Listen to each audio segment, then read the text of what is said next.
Olá, muito boa noite para você que acompanha a partir de agora mais uma edição do programa Em Movimento. São exatamente 18 horas. Eu sou Lucas Martins e hoje vou estar no comando dessa produção do Sindicato dos Metalúrgicos de São José dos Campos, uma entidade filiada à CSP com Lutas. Nós transmitimos direto do estúdio Vitor Gianotti e você pode nos ajudar na realização deste programa. Envie para a gente as suas perguntas nos comentários, aqui mesmo no Facebook. O dia 28 de abril, próximo domingo, é o Dia Mundial em memória às vítimas de acidentes e doenças do trabalho. E por isso o programa de hoje vai discutir como anda a saúde do trabalhador. Vamos conferir na tela então os nossos convidados. No primeiro bloco, vamos receber em nosso estúdio o diretor do Sindicato dos Metalúrgicos, Célio Dias da Silva. E também Tiago Henrique, diretor do Sindicato dos Químicos de Vinhedo. Os convidados do segundo e terceiro bloco serão Ana Paula Santana, pesquisadora do ILAESE, e Joaquim Aristeu, dirigente sindical e membro do setorial de saúde da CSP com Lutas. Então é isso aí. Nesse primeiro bloco, pessoal, a gente vai focar a nossa discussão nos acidentes de trabalho nas fábricas. E para isso a gente conta com o Célio Dias, o Celião, e também o Tiago Henrique. Boa noite, Célio. Boa noite, Tiago. Boa noite, Lucas. Sejam bem-vindos aqui ao nosso estúdio. Antes de ser extinto pelo governo Bolsonaro, o Ministério do Trabalho havia feito um estudo que levantou o seguinte dado: foram 700 mil acidentes de trabalho por ano no Brasil. Vocês que estão no dia a dia nas fábricas, aí com os trabalhadores e tal, a gente começa esse bate-papo através, né, desse conhecimento de vocês. Como vocês enxergam essa epidemia, uma verdadeira epidemia de acidentes de trabalho, visto esse número tão grande, né? Então, Lucas, primeiramente, boa noite novamente, boa noite a todos que nos assistem através do Facebook do Sindicato dos Metalúrgicos de São José dos Campos da região. E, novamente, é um prazer estar aqui debatendo, colocando uns temas tão importantes, tão relevantes para todo o conjunto da nossa categoria e da nossa classe trabalhadora. Realmente, os números são um absurdo, né? São um número muito alto de acidente de trabalho, de mortes nos locais de trabalho. Isso tem a ver com o fruto do aumento da exploração, ou seja, com o aprofundamento da crise mundial, né? E da crise também, que a crise mundial afeta os países, né? Os países emergentes, que é o caso do Brasil, aumenta também com isso a exploração nas fábricas, ou seja, aumenta o ritmo da linha de produção, aumenta a exploração, de fato, no interior das fábricas. Então, com isso, é evidente que o trabalhador fica exposto ao risco eminente de acidente, ou seja, ocorre mais acidente porque dentro do sistema capitalista eles fazem isso, ele aumenta a exploração para poder aumentar as suas rentabilidades e com isso o trabalhador fica mais exposto ao risco de acidente. Acontecem muitos acidentes e mortes nos locais de trabalho. Certo. Tiago, então é também muito devido à ganância dos patrões, então. Sim, Lucas, a gente vê que é uma tragédia social, né?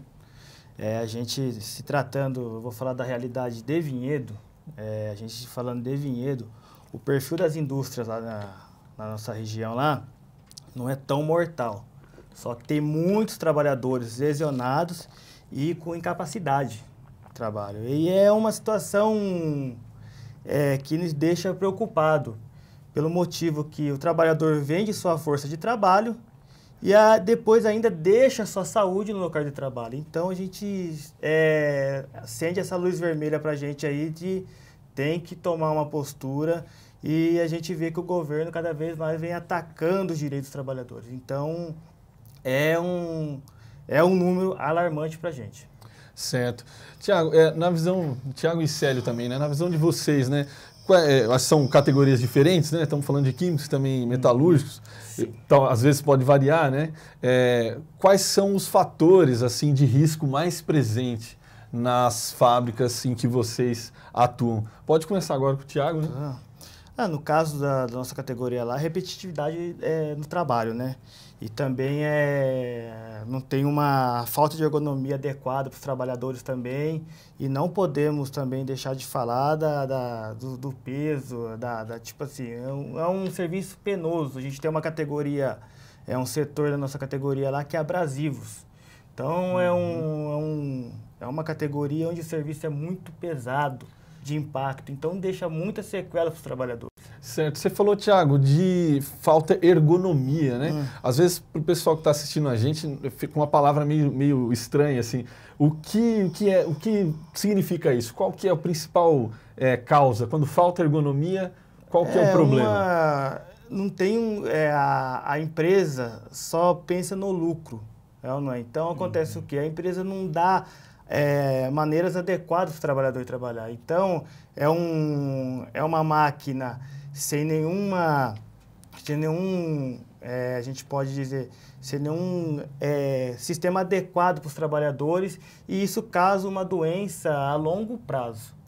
Então, é mais ou menos isso. Não tem uma cadeira, não tem um local adequado para o trabalhador fazer até sua refeição, entendeu? E depois a gente vai falar mais à frente sobre a reforma trabalhista, isso também vem, da reforma trabalhista também atacou ainda mais os direitos. Certo. E com os metalúrgicos, Célio, como é que é essa questão? Quais os principais fatores de risco? Na realidade, as diferenças são muito poucas, né? Porque o conjunto da classe trabalhadora, independente de suas categorias, trabalham em produções, né? Com produção. Então, no sistema capitalista, eles fazem isso. Eles priorizam primeiro o lucro e não a vida. Então, os sindicatos, a Central Sindical CSP com Luta prioriza a vida. Então, o capitalismo, eles priorizam o lucro e não a vida. Então, com isso, aumenta muito o número de acidentes de trabalho. Então, o esforço repetitivo, o assédio moral também ocasiona doença psíquica, né, psicológica e tal, que é o caso da depressão, que é uma doença que mata muito hoje no nosso país e no mundo, né? Então, tem todos esses elementos que colaboram com esse aumento de acidentes de trabalho, de lesões e etc. e morte de trabalho, no local de trabalho. Certo. É interessante ter falado no assédio até, Célio, porque às vezes essa questão da doença psicológica foge um pouco do bate-papo no dia a dia, né? O trabalhador está acostumado ali a se lesionar, machucar um braço e tal, mas a doença psicológica também é presente, então, nas fábricas. Claro, claro. Porque as empresas, para poder produzir mais, eles fazem uma pressão em cima dos trabalhadores, para eles aumentar a rentabilidade deles. E com isso, a chefia, também com a pressão da empresa, faz um assédio moral em cima do trabalhador. Inclusive, ontem eu participei de uma atividade do Sindicato dos Servidores Municipais de Jacareí, eles lançaram essa cartilha aqui, que é muito interessante, uma cartilha que fala sobre o assédio moral. E eles estão fazendo uma campanha aqui em Jacareí, Sindicatos Municipais de Jacareí. Então é muito, muito interessante, que é combater esse tipo de coisa que também aflige todo um conjunto da nossa classe, né? Tá certo. A reforma trabalhista, né, como bem lembrou aqui o Thiago, ela veio para aprofundar também alguns ataques, né? Reforma trabalhista aprovada ainda durante o governo Temer, né? No que a reforma trabalhista dificultou ainda mais as condições de segurança dos trabalhadores? O que você pode dizer para a gente sobre isso, Sérgio? Então, primeiro, os governos, o que eles falaram, né? Todos os governos que passaram aí, que queriam aprovar a reforma da trabalhista e aprovaram a reforma da trabalhista, e falaram, é necessário aprovar a reforma trabalhista para poder gerar mais emprego. E não é isso que a gente viu agora, na última pesquisa que teve aí, né? Aumentou a informalidade e aumentou mais os acidentes de trabalho, né? E aumentou o desemprego. Então, hoje nós temos 70 milhões de desempregados, né? A população da Argentina, se eu não me engano, é 40 milhões de pessoas. No Brasil, nós temos 70 milhões de pessoas desempregadas. E isso aumenta o número de acidentes de trabalho. Então, tudo esses elementos colaboram para aumentar esse risco de acidente de trabalho e lesões nos trabalhadores. Então, esse dia 28 é um dia muito importante, não é um dia de se comemorar, mas é um dia de se protestar, é um dia de denunciar esse sistema que tanto ataca os trabalhadores de conjunto. Então, nós precisamos mobilizar a população, precisamos mobilizar os trabalhadores para que combatam esse tipo de ataque do sistema capitalista, do imperialismo em cima do conjunto da nossa classe. Certo. É isso aí, Thiago? Sem dúvida. O Celião explanou muito bem aí. A reforma trabalhista é uma carta branca para cada vez mais se avançar na exploração da nossa classe. E isso vai impactar muito na segurança no local de trabalho, né? Então, se já é difícil no passado, agora com essas reformas, com a terceirização que já foi né, aprovada, diz que ia gerar emprego. Com a reforma trabalhista também diz que ia gerar emprego. E agora vem mais uma extensão com a reforma da Previdência que está vindo aí também, que a gente está vendo que é mais uma questão a respeito de segurança e saúde do trabalhador vai impactar muito. Precarizou, né? Precarizou mais ainda o conjunto da classe. Tá certo. Eu vou aproveitar para ler um comentário aqui.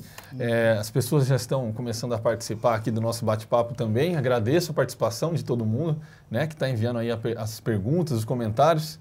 O Adriano Monteiro escreveu para a gente, olha só, as empresas não estão nem aí para os transtornos psíquicos dentro das companhias. Olha só, interessante que às vezes fica no nosso bate-papo, né, a questão de uma lesão física e o psicológico a gente deixa de lado, né?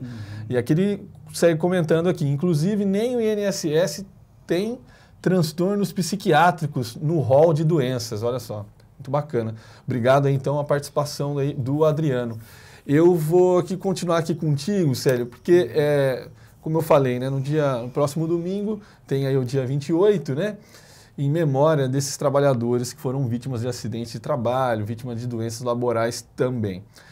Queria que você trouxesse para a gente, Célio, lembrasse quais os últimos acidentes com vítimas fatais aqui na nossa região, porque infelizmente é uma realidade no Vale do Paraíba, né, Célio? Exatamente. Infelizmente, né? Infelizmente. Nós tivemos, o ano passado, 3 mortes aqui na nossa categoria, na nossa região aqui, né? Por exemplo, nós tivemos 2 mortes em Caçapava, na empresa MWL. Tivemos uma morte aqui de um companheiro também aqui no Chácara Reunidas, né? Que aquilo foi demais, impactante, porque enquanto o trabalhador estava sendo velado, né? Lá a sua família estava velando o trabalhador, que tinha acabado de falecer, a empresa estava rodando e produzindo normalmente. Isso, nós não podemos permitir esse tipo de coisa, né? Não podemos tratar a vida assim. Então, as empresas tratam o trabalhador de qualquer jeito, igual o bagaço de laranja, suga, depois quer jogar fora. E não é assim. Quando a gente sai de casa, a gente que é operário, a gente que produz a riqueza para as empresas e para o país, a gente sai de casa com o afinco de voltar, com saúde, né, com aquilo. Agora, voltar dentro de um caixão ninguém quer, para suas famílias, para seus filhos, para seus amigos. Então, a gente quer sair com vida e voltar com vida, né, e voltar com a saúde, que é aquilo que a gente tem, né? Então, é muito importante isso, a gente manter a nossa saúde e as empresas precisam respeitar os trabalhadores, precisam dar mais espaço para as CIPAs, né, as comissões internas de prevenção de acidente dentro das empresas atuar, né, para poder ver as questões nos locais de trabalho e também investir mais também em relação à segurança. Mas para a gente acabar com tudo isso mesmo vai ser só através de uma mudança de uma outra sociedade. E dentro do capitalismo é isso que eles colocam para nós, é isso que eles pregam para nós. É só a desgraça e nós não podemos permitir esse tipo de coisa. Certo. Tiago, você tinha dito agora recentemente aí que na sua base ali não é tão comum acidentes fatais. Eu queria perguntar quais são as características de acidente, então, lá na sua região. A gente, na categoria nossa lá, bastante perda de membros, né? Dedos, a própria mão também. Então, como é muito trabalho com prensas, é um trabalho mais manual, né? Na maioria das fábricas da categoria, então tem muita perda de membros de mão superiores, então dedos. Então é mais isso que acontece. Sim, também muito terrível. Porque o último acidente grave que teve lá, um trabalhador jovem aí, de uma grande empresa da categoria, tem em torno de 23 anos, uma vida aí, começando agora no trabalho e perdeu 4 dedos da mão. Então é uma coisa já fica completamente comprometido, né? E aí entra o caso também psicológico, né? Rapaz novo, tem uma vida inteira pela frente. É isso. Sim. Dando seguimento aqui ao nosso bloco, né?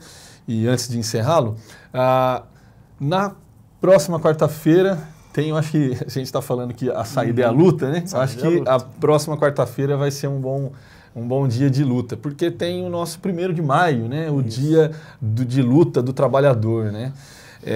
Eu queria perguntar para você, Célio, esse 1º de maio vem para trazer à tona a luta contra a reforma da Previdência, né? Isso. E eu queria que você contasse um pouco para a gente aí como que vai ser aqui na nossa região, aqui no estado, esse 1º de maio. Legal. Vai ter um grande ato no dia 1º de maio, vai ser em São Paulo, no Vale do Anhangabaú, né? Vai começar às 10 horas da manhã. Nós estaremos, o eixo desse ato é a reforma da Previdência, a luta contra a reforma da Previdência, que é um grande ataque nos direitos históricos da nossa classe, e nós precisamos derrotar essa reforma, junto com os trabalhadores, o conjunto da classe, derrotar esse ataque que o governo Bolsonaro quer aplicar, quer descer o goela abaixo dos trabalhadores. Lembrando que o Bolsonaro aposentou com 33 anos de idade e quer que os trabalhadores, homens, aposentem com 65 anos e as mulheres com 62 anos de idade. Ele que se aposentou com 33 anos de idade. Então é muito fácil para ele falar isso, né? E vai sair, nós vamos montar a caravana, vamos levar a caravana, na realidade, da região aqui para São Paulo. Então, legal. Vamos botar só a arte de novo, perdão interromper, ô Celião. Tem um telefone aí para se inscrever, né? Quem estiver assistindo a gente, quiser ir para São Paulo, então, protestar e também participar do dia como um todo, né? Também tem shows programados, né? Isso. Maravilha. Esse telefone aí? Isso, é o 3946-5315. Vai sair o ônibus, aí você faz a inscrição, vai sair o ônibus 7 horas da manhã, daqui de São José dos Campos. A ideia é a gente levar bastante gente. Acordar cedo, hein, pessoal? 7 da manhã é dia de luta, né? Isso. Feriado, mas é dia de luta. É dia de luta. É um ato unificado das centrais, né? Nós estamos participando da reunião com as centrais. Então é muito importante esse ato, com todas as centrais sindicais, para a gente construir, de fato, uma greve geral no nosso país, para a gente poder derrotar a reforma da Previdência. E nós não vamos aceitar nenhuma negociação em relação à reforma da Previdência. Nós queremos não ter um acordo com nenhum ponto da reforma da Previdência, o que nós queremos é derrotar de fato a reforma da Previdência e derrotar todos aqueles que atacam os direitos dos trabalhadores. Bacana. Ainda sobre a reforma da Previdência, eu vi na internet, achei muito bacana, o pessoal do Sindicato dos Químicos de Vinhedo, né, os companheiros aqui do Thiago, fizeram uma ação muito legal. Vamos dar uma olhada, põe na tela. Olha só aí, pessoal, olha esse outdoor contra a reforma da Previdência que o pessoal lá de Vinhedo fez. Thiago, explica pra gente um pouquinho dessa campanha também. Parabéns pela iniciativa. Obrigado. Essa campanha contra a reforma da Previdência é uma campanha de todos os sindicatos, movimentos sociais, né? E a gente teve essa ideia de colocar o debate para a sociedade, né? E de uma maneira, ela não é até meio crítica, porque o presidente está colocando para a gente se aposentar com 40 anos de contribuição e 65 anos de idade. E ele se aposentou com 33 anos. É uma coisa meio distorcida. Então, a gente deu uma grande visibilidade para o sindicato e abriu bastante debate em Vinhedo. E aí é bom que a gente começa a discutir com a sociedade. Que a sociedade, em Brasília, a gente sabe que lá já está tudo armado. Aonde que vai barrar a reforma da Previdência vai ser na rua, com os trabalhadores, com a sociedade organizada. Tá certo. Pessoal, eu queria agradecer de novo, mais uma vez, a participação de vocês aqui. Obrigado, Célio, que é aqui da casa, já veio outras vezes. Agradecer também ao Thiago. E tem mais alguma coisinha para contribuir? Olha, eu queria voltar em relação de novo, só para fechar aqui o dia 1º de maio. É muito importante que a população vá no dia 1º de maio, vá protestar, vá mobilizar, porque nós vamos conseguir derrotar essa reforma fazendo uma greve geral no nosso país. E é muito importante que os trabalhadores, os operários vão para a gente construir, de fato, paralisar as máquinas, paralisar, deixar o dinheiro entrar no bolso do patrão, só aí que eles vão sentir. Porque o que eles querem fazer, o governo quer fazer, é simplesmente manter o privilégio dos ricos, dar mais dinheiro para os banqueiros. E o que nós temos que fazer é manter a nossa previdência, manter o nosso direito, manter a nossa aposentadoria. Agradecer pelo convite, né, através do Celião.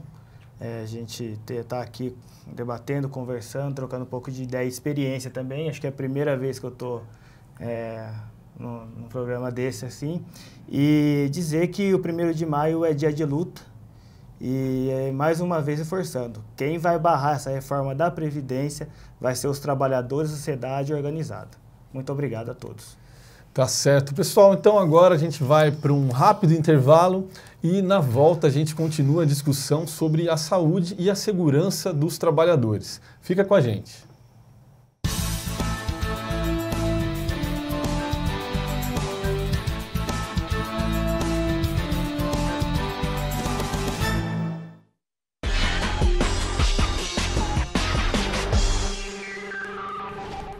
já ouviu falar sobre o rombo da Previdência?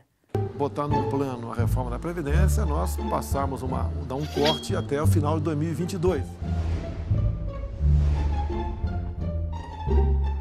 Pois não passa de fake news. Isso mesmo, não existe nenhum rombo da Previdência. A Previdência faz parte da Seguridade Social. Além das contribuições de patrões e empregados, ela é financiada por outras contribuições, como o PIS e a COFINS. Em todos esses anos, não teve rombo. Ao contrário, sobrou dinheiro. E o problema é que esse dinheiro tem sido desviado. Parte dele vai para pagar a dívida pública aos banqueiros, como é o caso da chamada DRU, a DRU, Desvinculação das Receitas da União, que tira 30% do orçamento da Seguridade e dá aos banqueiros. Não temos um rombo, temos um roubo. Sabe por que dizem que existe esse rombo? Porque querem desviar ainda mais dinheiro das nossas aposentadorias para pagar a dívida aos banqueiros, que hoje já leva quase metade do orçamento do governo. Na cúpula das Forças Armadas também tem muitos marajás. Mais de 700 altos oficiais ganham mais de R$33 mil por mês. Não caia em fake news. Diga não à reforma da Previdência. Entre nessa luta. É necessário construir uma greve geral.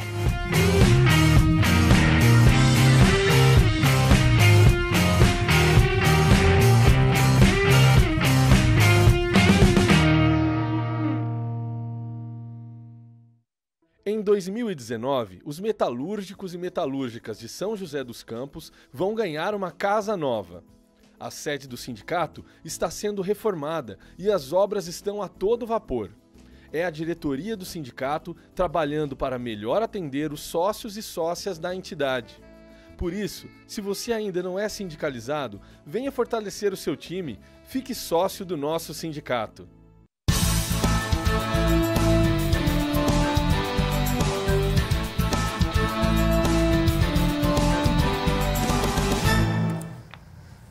Muito bem, estamos de volta com o programa Em Movimento, que hoje é todo dedicado à discussão sobre a saúde do trabalhador. Nos próximos blocos eu vou estar acompanhado pela pesquisadora do ILAESE, o Instituto Latino-Americano de Estudos Socioeconômicos, Ana Paula Santana, e também a gente recebe o Joaquim Aristeu, dirigente sindical e membro do setorial de saúde da CSP Conlutas. É isso, Joaquim? Isso. Maravilha. Então, boa noite, Ana. Boa noite, Joaquim. Boa noite. Sejam bem-vindos. Obrigado pela presença de vocês. A gente tem alguns dados para começar esse bloco sobre trabalho, sobre acidentes de trabalho e doenças laborais também em todo o mundo. Pode soltar aí a tela que a gente já vai começar já passando a bola aqui para a Ana Paula. Vamos lá. No mundo, 1.000 trabalhadores morrem em acidentes de trabalho por dia. Esses dados são da Organização Internacional do Trabalho, né? E também 6.500 trabalhadores morrem em decorrência de doenças adquiridas, né? Doenças ocupacionais. Tá certo, pode seguir. Aí a gente tem mais alguns dados ainda nesse sentido, né, da alta mortalidade, né? 115 trabalhadores sofrem acidentes a cada 15 segundos. E um dado que eu também vou passar para a Ana comentar depois, explicar para a gente o porquê, né? Por que são as mulheres as principais vítimas das doenças laborais. Então é isso aí, Ana, já está contigo. É isso aí. O que você pode dizer para a gente desses dados que você mesmo levantou, né, para a gente aqui? Qual é essa situação que a gente vive hoje, mundo afora? Então, Lucas, a Organização Internacional do Trabalho a OIT, soltou um relatório agora, no dia 19, né, mundialmente, levantando esses últimos dados que foram divulgados, primeiro internacionalmente, e aqui no Brasil vai ser de forma mais ampla a partir da próxima semana, pelo Ministério Público do Trabalho, né, e outros setores. E esses dados revelam que não é acidente o que acontece, né? Acidente seria algo casual, algo que acontece lá vez ou outra, que é fruto de um determinado acaso. O que acontece nos locais de trabalho é uma carnificina e são crimes premeditados, né? São uma forma de matar os trabalhadores, né? Que aqui no primeiro bloco, tanto o Celhão quanto o Thiago explicaram, né? Essa forma de funcionamento do capitalismo, do sistema capitalista. Ele mata mais o local de trabalho, que deveria ser um local onde as pessoas buscam saúde, porque o trabalho ele é mais do que simplesmente buscar a sua forma de sustento, né, a sua forma de ser produtivo, ele é também um espaço de conviver, ele tem a ver com saúde, tem a ver com meio ambiente local. E o que a gente vê no mundo, nos locais de trabalho, é uma carnificina. Nesse relatório, né, com esses mesmos dados, o que a OIT revela é que tem aumentado o número de mortes nos locais de trabalho e que no último período são quase 3 milhões, 2,8 milhões de trabalhadores que morrem devido a enfermidades e também as doenças relacionadas ao trabalho, né? E não só a morte no local de trabalho, mas as enfermidades causadas pelo trabalho que a gente comenta um pouco depois. Certo. Joaquim, ainda nesse sentido, né, são números muito altos realmente, é quase, dá para a gente chamar de um genocídio de trabalhador? Então, em primeiro momento, eu queria dizer que eu sou vítima dessa carnificina que acontece hoje no mercado de trabalho, né? Eu trabalhei 24 anos numa cervejaria e fui demitido por justa causa por ter denunciado a morte de um trabalhador em 2012 que caiu na altura de 12 metros, né? E isso, no nosso entendimento, o que vem acontecendo hoje nada mais é do que a ganância dos patrões, a ganância do poder econômico para cada vez mais lucro, né? Cada vez mais lucro. E também, por parte do governo, a omissão por parte do governo federal, do governo estaduais, do governo municipais, com relação à preocupação com a saúde do trabalhador. Exemplo disso aqui na nossa região, que nos últimos meses aí, o CRESO, que é o Centro de Referência de Saúde do Trabalhador, está abandonado, né? Aqui na nossa região. O Ministério do Trabalho, fechado, né? Então, por aí a gente já começa a ver a preocupação que o governo tem com relação à saúde do trabalhador no local de trabalho. Certo, bacana até falar do governo, porque agora a gente vai ver dados do Brasil. Eu pedi para o André colocar aí a tela com os dados, vamos lá. Esse trabalho que adoece também mata, como disse aqui a Ana, agora há pouco, né? São 700 mil acidentes de trabalho por ano, que coloca o Brasil na 4ª posição do ranking mundial de acidentes de trabalho. Também a gente tem aí mais à frente que mais da metade dos acidentes ocorrem aqui na região sudeste, na nossa região. Pedi até para a Ana comentar isso por quê também. E também que 90% desses acidentes poderiam ser evitados através das NRs, que são as normas regulamentadoras, né, do Ministério do Trabalho. Pedi para a Ana também e para o Joaquim explicar essas duas questões, o que são as normas também, né, e por que estão concentrados na região sudeste. Sim. O que a gente pode ver no Brasil é que também há uma epidemia, né, e que essa epidemia, essa matança dos trabalhadores nos locais de trabalho, ela não é divulgada, ela é oculta, né? Então, em outras situações, agora nós estamos vivendo uma epidemia de dengue. Então, o noticiário fala todos os dias sobre, né, as mortes, as pessoas que estão nas filas dos hospitais. O que acontece com os acidentes de trabalho, né, e aí vamos usar esse termo acidente, né, mas sabendo que são crimes mesmo contra os trabalhadores, mas o que acontece é que não é dito, não é falado, né? Então, somente o movimento sindical ou quando é uma situação muito grave que é divulgado. Então, isso é oculto mesmo. Então, se a gente for dar um exemplo, nesse ano, nós já tivemos uns 300 mil casos de dengue notificado. Então, nós temos todo o alarde em torno disso, que é uma vergonha também, porque, né, um país em que não tem saneamento básico, em que a população também morre por dengue, morre por malária, é também uma vergonha imensa isso, né? Essa semana saiu uma pesquisa revelando que 50% da nossa população não tem saneamento básico, acesso à água. Então, mas nós temos mais de 2.500 mortes de trabalhadores nos seus locais de trabalho por ano. Então, o Brasil, nesse ranking, ele está somente... ele fica atrás somente da China, da Índia e da Indonésia, que são países com forma de indústria, né, diferentes. E aqui na região sudeste, a gente tem algumas particularidades, né? A principal causa de morte, ela está no trânsito, né? Então, principalmente com trabalhadores que são motoboys, que trabalham com motocicletas, aqueles que trabalham nas rodovias, né? E, em segundo lugar, a gente tem os trabalhadores da área hospitalar, né? E aí só depois a indústria, né, que também lesiona mais do que mata. É uma morte silenciosa, é uma morte lenta e, mais uma vez, escondida. Certo. Ana, você falou que a segunda função, então, está na área hospitalar. Eu acho que tem a ver, não sei se você pode me explicar, com a nossa próxima pergunta. Tem alguma coisa a ver com a jornada de trabalho? Claro. Muito longas? Claro. As jornadas extenuantes, nesse mesmo relatório da OIT, né, mostrou que nós estamos trabalhando 48 horas semanais. Então, né, no geral, no mundo, nós temos aumentado a nossa jornada de trabalho, a nossa carga de trabalho. Essa jornada extenuante, né, então essa jornada que não dá pausa entre o que é trabalho e o que é não trabalho. Então, nós não temos o tempo de repouso, né, associado a isso, a hiperconectividade, né, que também tem uma relação direta com assédio moral.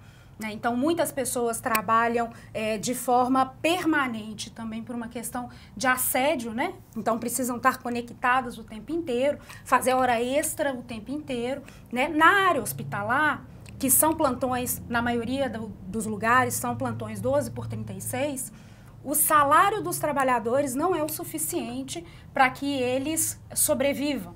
Né? Então, são salários, em média, um técnico de enfermagem, ele tem um salário mínimo e com adicional de periculosidade, com outros adicionais, ele chega a receber R$ 1.500 por mês. Muito baixo. Muito baixo. O que ele não consegue sobreviver com esse salário. Então, ele precisa fazer uma outra jornada. E, normalmente, esses acidentes acontecem quando ele faz uma pausa, um descanso de uma jornada para o outro, é sempre um descanso muito pequeno, e logo, em seguida, quando ele começa essa outra jornada, é que o acidente acontece, né, com pérfuros cortantes e com, né, outras formas. Na área hospitalar, a gente tem, né, também estávamos falando sobre o adoecimento psíquico, é uma das áreas que os trabalhadores mais adoecem. Porque como não tem rotina de sono, muitas vezes, né, vem a depressão, a insônia. Então, são trabalhadores que vivem em espaços isolados na maioria do tempo e aí são condições de trabalho mais propícias a adoecimento psíquico. Né? E é uma das áreas também de mais suicídio, consequentemente. Olha só, Joaquim, passando para a realidade das fábricas, né? Essa jornada extenuante, horas excessivas de trabalho também é uma realidade, né? Então, olha só, há 2 anos atrás, o próprio Superior Tribunal do Trabalho chegou a fazer algumas reuniões lá em Brasília e num daqueles relatórios, né, eles citavam que o número de acidentes no país era altíssimo, mas não refletia a realidade.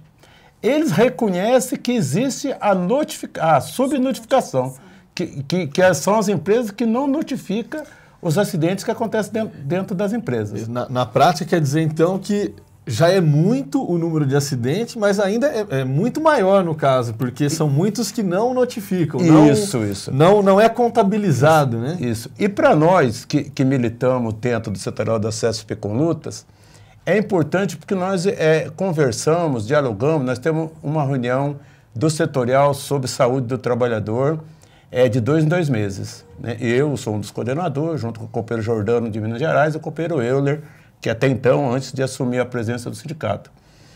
E cada reunião que a gente tem um fato novo para discutir, que vai desde os trabalhadores que trabalham para fazer a matança dos mosquitos da dengue, certo? Que são intoxicados, até as mortes de motorista de ônibus lá no Pará, os motoristas de ônibus, que também o assalto é um acidente do trabalho, né?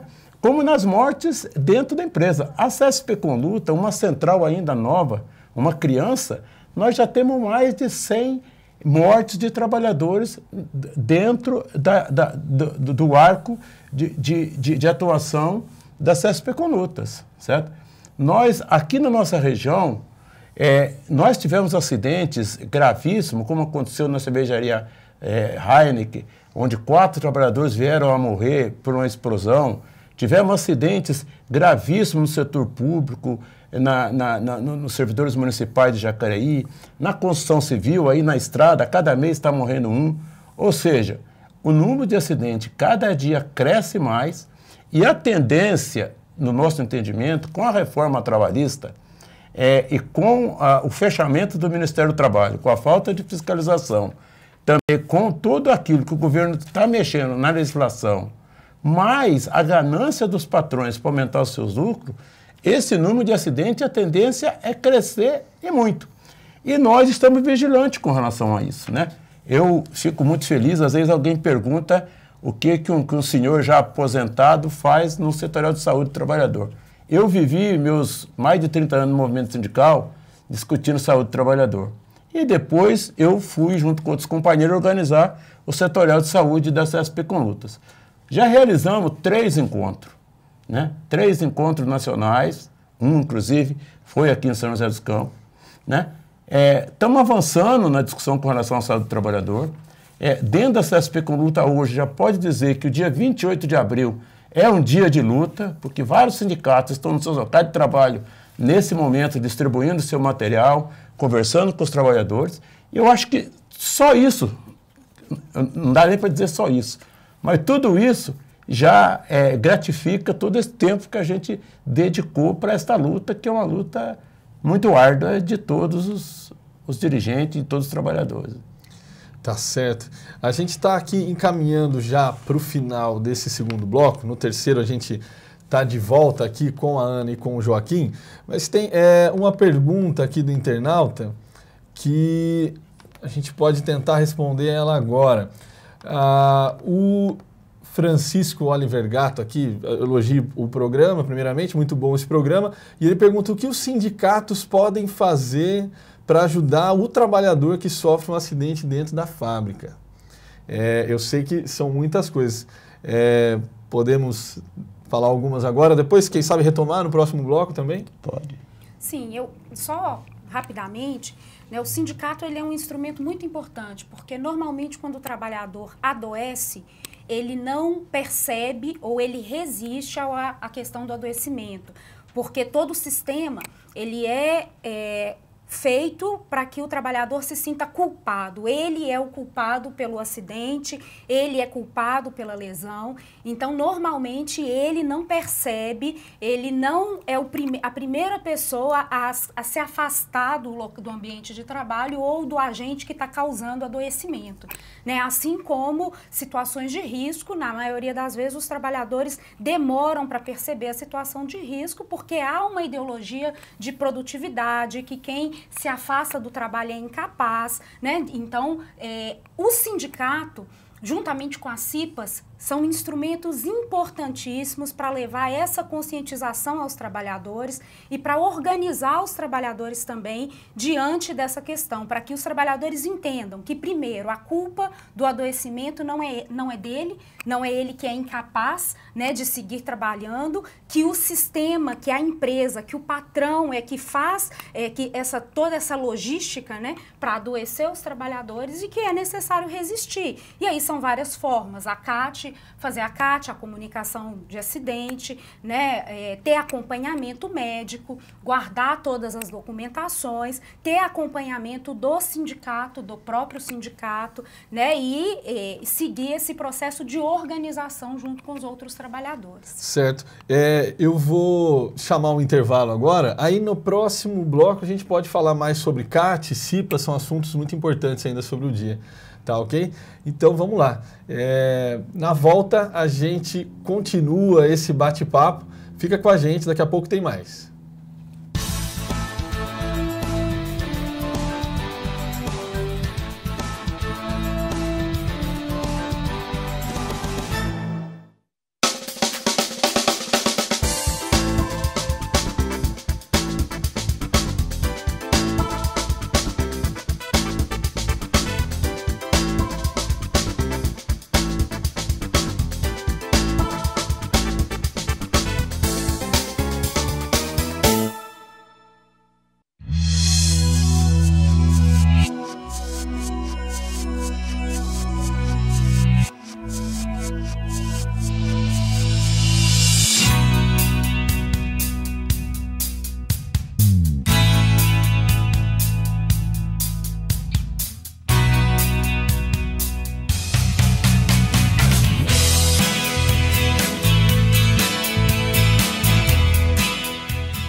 Estamos de volta então com o programa Em Movimento, que hoje dedica o seu espaço ao Dia Mundial em memória das vítimas de acidentes e doenças do trabalho. A gente vai começar esse último bloco com dados a respeito de acidentes envolvendo trabalhadores terceirizados. Olha só, a tela já está aí. A terceirização também é um problema. A cada 10 acidentes de trabalho, 7 são com terceirizados. E envolvendo mortes, a cada 10 mortes, 8 são com trabalhadores que estão em condições precárias, a maior parte deles também terceirizados. Queria que a Ana também comentasse, Ana, por que os trabalhadores terceirizados sofrem tantos, né? Sofrem mais ainda com acidentes e doenças laborais. A terceirização ela é uma forma de redução de custo para os grandes empresários, né? Então, após a lei da terceirização, que amplia a terceirização para todos os setores, né, o que nós temos dentro das empresas é uma fragmentação dos setores. Então, dentro de uma mesma empresa, você tem 10 trabalhadores que são terceirizados para alimentação, outros que são para limpeza, outros que são para segurança. Essa fragmentação, que a lógica principal dela é a redução de custos, vai fazer com que esses trabalhadores, na sua maioria, tenha uma rotatividade maior, não tenha treinamento, né, e nem vínculo estabelecido, né, garantia de direitos trabalhistas, de direitos que são dos trabalhadores quando não são terceirizados. E isso faz com que ele fique, na maioria das vezes, muito mais suscetível à pressão. Tanto pressão quanto jornada também extenuante, jornada que ela é exaustiva.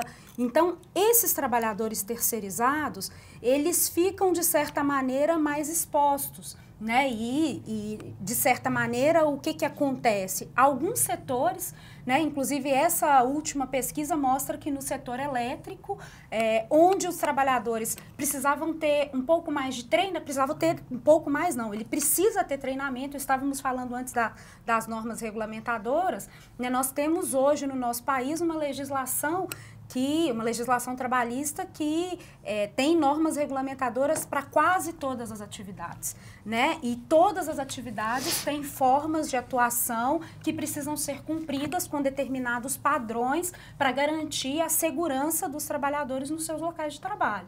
Porém, a lógica da produtividade, da redução de custo, ela vai afetar de forma especial os trabalhadores terceirizados e aí vão ser, no geral, 80% das mortes de trabalhadores no Brasil.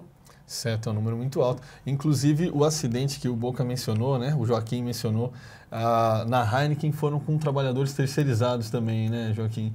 Essa explosão que vitimou 4 trabalhadores, né? Então, essa discussão com relação à terceirização, ela é muito importante porque, na prática do dia a dia, a gente vê isso acontecendo dentro das fábricas, e aí de uma forma bem fácil, né?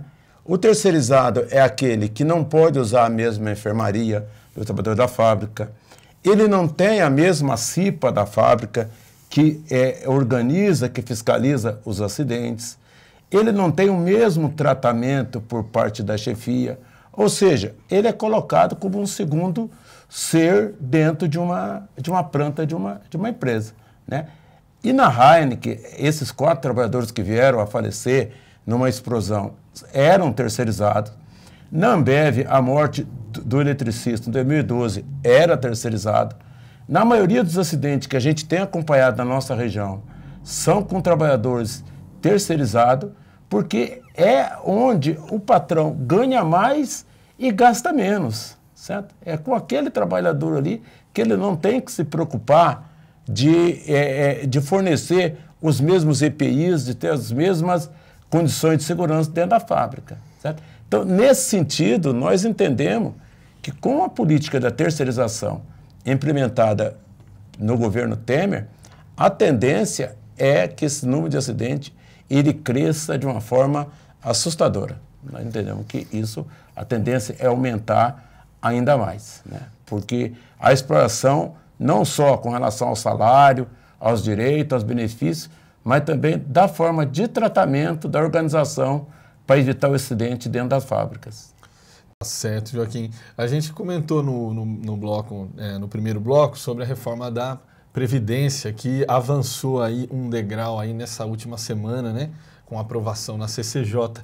Eu queria também perguntar para vocês o que essa reforma, caso, né, seja aprovada, ou que ataques estão contidos nessa reforma que ainda pode piorar a situação de saúde e segurança.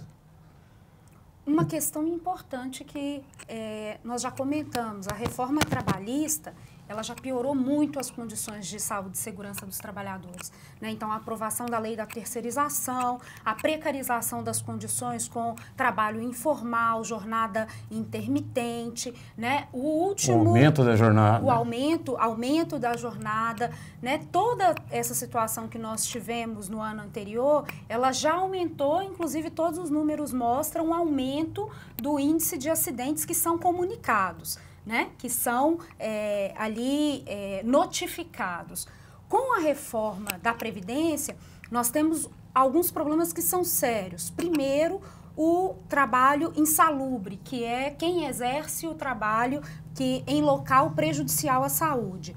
Hoje, essas pessoas que exercem essas funções, né, que nós poderíamos dar um exemplo de pessoas que trabalham com agentes químicos, pessoas que trabalham na limpeza, né, pessoas que trabalham na área hospitalar, né, são diversos ambientes insalubres, problemas auditivos, né.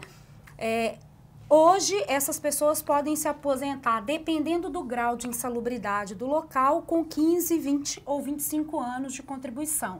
Então, é um tempo de contribuição menor do que outros trabalhadores. Agora, né, se a reforma, e nós não vamos deixar que seja aprovada, né, o projeto de reforma propõe que tenha um sistema de pontos para os trabalhadores que trabalham em locais insalubres. Então, esse sistema de pontos, no final das contas, equipara aquele trabalhador que está em condições insalubres aos outros trabalhadores, chegando a ser, de certa maneira, a mesma coisa. Para as questões de saúde, essa é uma das questões. A aposentadoria por invalidez também, que é por acidente, ela também tem uma modificação significativa, que hoje a gente consegue ter acesso por causa de acidente, né? Já com 12 meses de contribuição, então há essas mudanças também. Então, acho que um detalhe ainda, que é bom a gente citar, que o governo, de uns tempos para cá, vem fazendo essas reformas a conta-gota. O que ele fez, por exemplo, com os trabalhadores afastados pelo INSS, que cortou já mais de 500 mil no último período, e com a proposta dele agora de cortar mais milhares de trabalhadores acidentados por invalidez, né, vai no sentido de já enxugar o número de trabalhadores estáveis dentro da fábrica, com o problema da questão aí das doenças profissionais. E tem mais uma questão, Ana, que também é tão grave quanto a questão aí da aposentadoria especial, que é a questão da capitalização. A capitalização, eles passam para os patrões que vão mandar, né? Hoje, como está na mão do governo, ele tem a responsabilidade de cuidar daquele trabalhador, fazer a readaptação do trabalhador quando ele sofre um acidente, dele voltar para dentro da fábrica e ser readaptado. Se por um acaso a reforma da Previdência ocorrer e a tal da capitalização vingar, o trabalhador vai ficar jogado ao relento, né? Esse direito ele não terá mais. Então, quer dizer, os ataques são terríveis, né? E eu acho que a nossa luta para organizar os trabalhadores, para impedir isso, ela é mais do que justa e mais do que necessário pela frente. Tá certo. No bloco anterior, a gente, respondendo a pergunta aqui, né, do Oliver Gatto, a gente comentou sobre algumas estratégias que o sindicato tem para defender o trabalhador vítima de acidente de trabalho, né? Algumas questões. Entre elas, então, vocês citaram a CIPA, né? Que é a Comissão Interna de Prevenção de Acidentes, Queria que vocês comentassem também sobre esse papel, né? Num programa anterior também a gente já veio falando disso, acho que é importante reforçar, né? Essa necessidade de uma CIPA que não abaixe a cabeça para o patrão, né? Claro. A CIPA, ela tem a função de identificar os riscos no local de trabalho e organizar os trabalhadores, prevenir os riscos, e não é essa CIPA que na maioria das vezes, na maioria dos locais funcionam, que ela é um instrumento do patrão para cobrar o uso do EPI, o individual. Né? Então, o que nós precisamos perceber é que o local de trabalho precisa de uma proteção coletiva. A proteção individual, que é a proteção do indivíduo, se a gente não tiver no ambiente de trabalho a proteção coletiva, né, que tem a ver com a ergonomia, a postura de todos os trabalhadores, o espaço entre o maquinário, tem a ver com o meio ambiente, se ali tem um ambiente bom para se trabalhar ou não, tem a ver com a questão se é cobrado metas ou como que é o ambiente de produção naquele local. Então, a CIPA, ela precisa ser esse instrumento que organiza os trabalhadores, né? Sabendo que nós vivemos numa sociedade baseada na exploração e que essa exploração ela vai levar sempre ao patrão, né, exigir mais produtividade, mais metas, mais cumprimento de aumento de jornada, a CIPA precisa ser um instrumento de resistência. Né? Então, uma das funções da CIPA, a gente pode dizer assim, de forma simples, a CIPA precisa prevenir, ela precisa defender os trabalhadores, ela precisa acompanhar os trabalhadores que são lesionados, denunciar e, acima de tudo, organizar. Organizar para essa situação que nós estamos dizendo que é uma situação crítica nos locais de trabalho, né? Tá certo. Eu vou dar uma olhada aqui agora, pessoal, nos comentários, né? Porque, mais uma vez, agradecer a participação de todo mundo. Tem bastante comentário aqui. O José Augusto de Oliveira, ele escreveu para a gente assim, olha só. Fui demitido da empresa onde eu trabalhava com lesão no ombro. E o setor jurídico do sindicato está me dando todo o apoio. Tá aí um recado para o nosso setor jurídico aqui do sindicato também, que é muito ativo em reintegrações, em processos a favor dos trabalhadores aí na justiça. Joaquim, pegando essa realidade nas fábricas, né, para quem está assistindo a gente também, o trabalhador machucou, veio a lesionar, qual é a primeira coisa que ele tem que fazer? Procurar o cipeiro mais perto dele, mas voltando um pouco à discussão que coloca a Ana, onde existe uma CIPA verdadeiramente a serviço dos trabalhadores. Se por um acaso ele não tiver confiança naquela CIPA que ele ajudou a eleger, ele tem que procurar o seu sindicato. Procurar o sindicato imediatamente, né? E exigir que a empresa abre o CAT. A CAT é o quê? Pode explicar para a gente? Comunicação de acidente de trabalho. Certo? Exigir que ela abra o CAT. Se ela não quiser abrir esse CAT, ele vai até o sindicato também, sendo um sindicato de luta, o sindicato vai fazer a abertura desse CAT. Certo?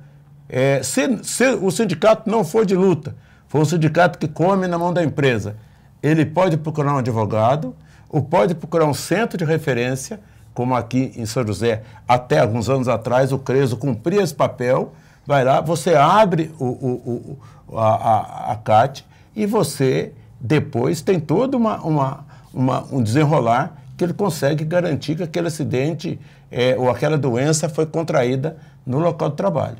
Então, ele tem alguns caminhos para ele seguir. E sempre também os amigos que estão por perto ali, ser solidário num momento como esse, certo? Tá certo. A gente vai caminhando aí para o encerramento do programa, mas tem uma questão muito importante ainda para a gente tratar antes da gente encerrar, que hoje completa 3 meses da tragédia de Brumadinho, né? Eu queria que a gente encerrasse esse programa com essa discussão, tem algumas imagens aí, né? Do tamanho da devastação, da destruição que foi cometida pela Vale.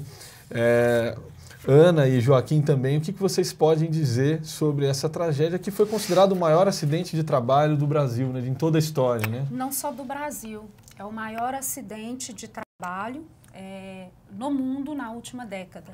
A OIT soltou um comunicado agora nessa última semana mostrando isso, né? Então, por quê? Porque não são somente o acidente, ele não atingiu somente aqueles trabalhadores que morreram ali, né? Então, ele é considerado um acidente ampliado de grandes proporções, porque ele devasta, além das mortes que aconteceram ali naquele dia, além de ser uma tragédia ambiental, ela atinge os moradores daquela região. Então, os moradores daquela região vivem uma situação de insegurança, algumas doenças, né? Então, algumas doenças que ainda não apareceram, vão aparecendo ao longo do período, já foi constatado contaminação dos bombeiros, contaminação da população, das pessoas, dos trabalhadores ao redor. Então, é um acidente de grandes proporções nessa década no mundo, né?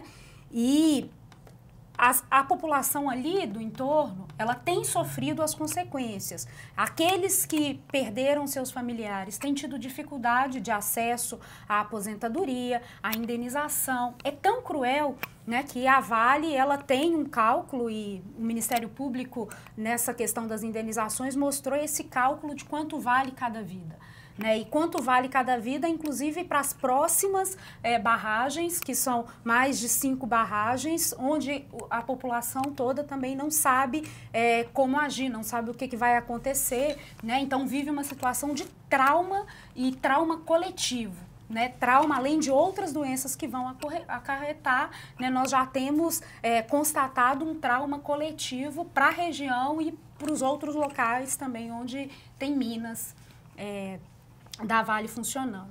Certo. Então, eu queria comentar sobre isso, ser bastante rápido, mas dentro das reuniões que nós realizamos, nas SPConluta, as reuniões bimestrais, assim que ocorre o acidente de Mariana, um companheiro que é do Cid Minério, agora me fugiu o nome dele, lá da região, que trabalhava nessas empresas metalúrgicas, estava numa dessas reuniões, certo? E denunciou que em Minas Gerais, aí inclusive essa barragem de Brumadinho, corria-se um sério risco. Então, foi um acidente anunciado, foi uma morte anunciada ali. Ele sabia o que podia acontecer. Então, ali é de uma gravidade tremenda, né? E os verdadeiros responsáveis, você vai lá e prende 4, 5 engenheiros, mas a pessoa mesmo que é o responsável por aquilo continua solto, sem acontecer nada, que é os donos da Vale do Rio Doce. Então, nós também vamos trabalhar, acho que as próximas reuniões do setorial de saúde dessa SPConluta, nós vamos trabalhar em cima disso, que é a questão também de tirar uma campanha da SPConluta com relação a exigir uma punição para os proprietários desses locais onde tem ocorrido esses acidentes. Tá certo. Olha, aqui no nosso Facebook, o Heller Gonçalves, o presidente aqui do sindicato, me lembrou de uma coisa aqui, de deixar um recado, né?